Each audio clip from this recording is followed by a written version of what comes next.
ka club mar Bandari nochwero luya gi police alap Baraki Sports Club County ma Mombasa. FC Leopards no dhi tugo no ka gintiere thuolo mar 15 e chung mar timbe mag yudo loch e tukgi mokalo e kindgi gi tim mar Nzoia. Police FC no yudo ka liet ma Mombasa ni malo bang club mar Bandari rodho gi gonde 3-2.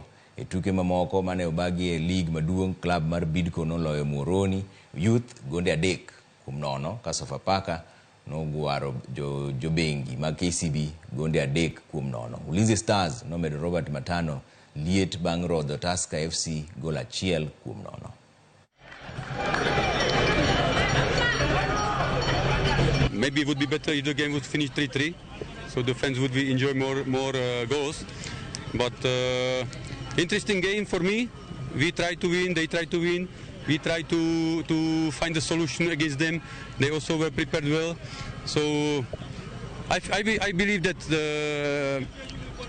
during the other games we will see that this point is very important. We had 1 or 2 chances even in the second half, but honestly I think FC came up a bit strong in the second half. Did some good counters, very dangerous on set piece, very good corner kicks from them.